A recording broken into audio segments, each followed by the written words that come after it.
The Duke of Kent, addressing the members of Parliament with interest, asked, "My lords, tell me, what amount will I be paid if I decide to marry a German princess and ensure the birth of an heir to the throne?" Despite the fact that he was very reluctant to get married in his 50s, Edward was forced to take this step. For 27 years, he lived with Therese de St. Laurent, whom he sincerely loved as a common-law spouse. However, the Duke needed money, and England needed an heir to the throne. Because of this situation, Edward was forced to make a deal with Parliament and agree to the marriage. Prince Edward, or Edward. Augustus was born in London in 1767. He was the fifth child of King George III. Then no one could have imagined that this boy would become the father of the future Queen of England. The fact is that Edward was only the fourth son of the king, and the heir to the throne was his brother George. In total, the prince had 8 brothers and 6 sisters. Edward, like his brothers, received a high-quality home education, and from a young age he was trained for military service, since he was the youngest son. However, despite this, his father never showed much love for him, considering him unfit and incompetent. At the age of 18, Edward embarked on a military career and soon became a colonel in the British Army by 1786. His service began in Germany, and later he moved to Switzerland. During his stay in Geneva, he had 2 romantic relationships, and from these relationships he had 2 illegitimate children. In 1790, Edward met Therese Julie, Madame de St. Laurent, who became the main woman in his life. Therese Julie was described as a beautiful, educated, and witty lady, which immediately attracted the attention of the young prince. Despite the fact that she was already married to Baron de Fortescue and older than Edward, this did not prevent them from starting an affair. 30-year-old Julie became the mistress of 23-year-old Edward. When King George III found out about his son's affair, he became very angry. Unlike his sons, the king was a devoted family man. In an attempt to rid Edward of this passion and gain his mind, the king sent him to Canada in 1791. But the prince did not go there alone. He took with him Therese Julie, who had already left her husband.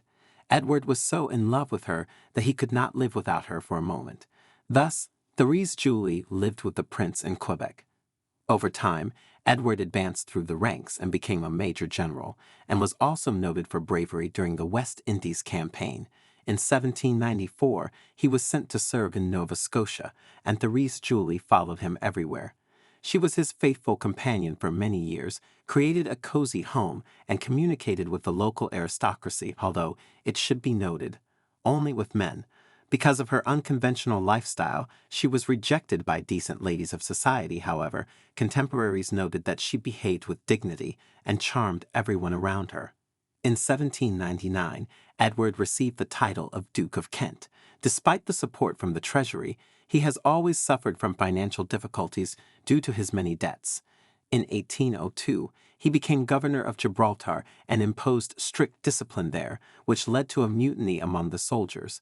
Because of his opposition to gambling, drunkenness, and a depraved lifestyle, he was not popular in the army, and a year later he was returned back to England.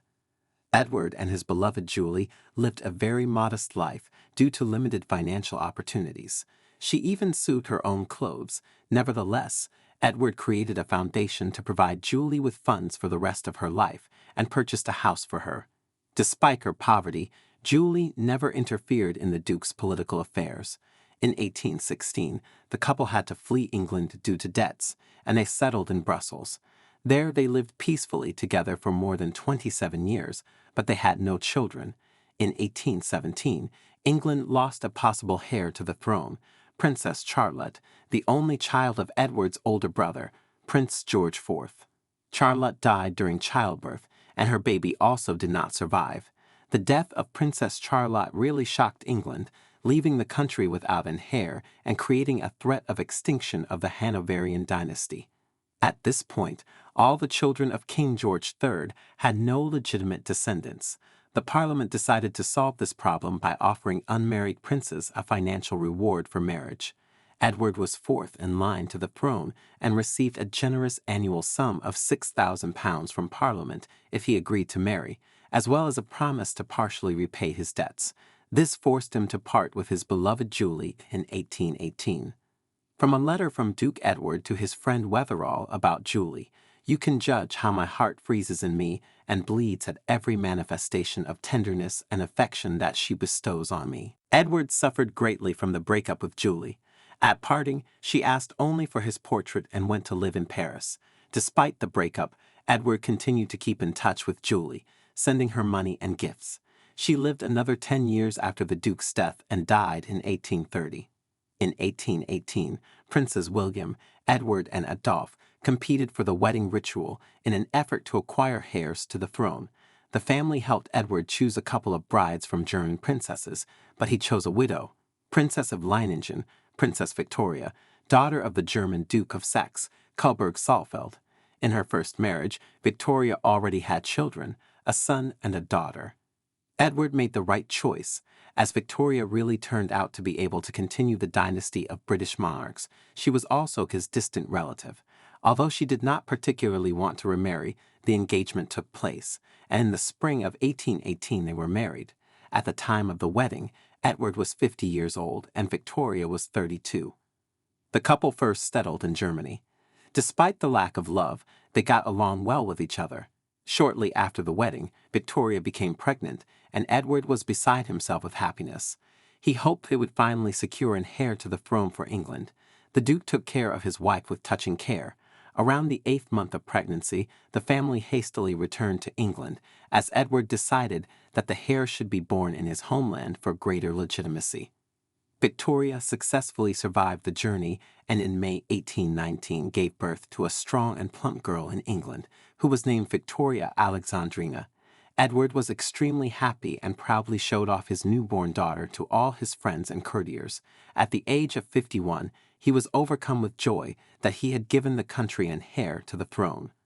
Victoria's daughter from her first marriage, Theodora, lived with the couple, and her son Karl, as heir to the Principality of Leiningen, was brought up in Germany and came to England only on holidays. Unfortunately, despite his robust health, in the winter of 1820, the Duke fell ill of a cold, which soon turned into pneumonia. A few days later, Edward died unexpectedly on January 23. He was only 52 years old. The prince's death was a shock to his family and country. He left behind significant debts. The Duchess of Kent Victoria survived another 41 years after the death of her husband and died in 1861. Her life after Edward's death was devoted to the upbringing and support of their daughter, the future Queen Victoria, who became one of the most famous and respected women in the history of Great Britain. And after the Duke, a week after his death, his father George III died. The next monarch was Edward's elder brother, George IV, whose daughter Charlotte had already died by this time. During his reign, Edward's second brother, Frederick, died in 1827. He also left no heirs. Therefore, Edward's third brother, William IV, subsequently ascended the throne. He had 2 daughters in his marriage, but they died in infancy. As a result, after the death of William IV in 1837, his daughter, 18-year-old Victoria, who was the daughter of Duke Edward, inherited the throne. She became the last representative of the Hanoverian dynasty to rule on the throne of England. The reign of Queen Victoria lasted for more than 63 years, and it is considered a period of prosperity of Great Britain, which was called the Victorian era. Victoria became one of the most respected and popular monarchs in the history of Great Britain, and her reign left a deep mark on the political, social, and cultural history of the country.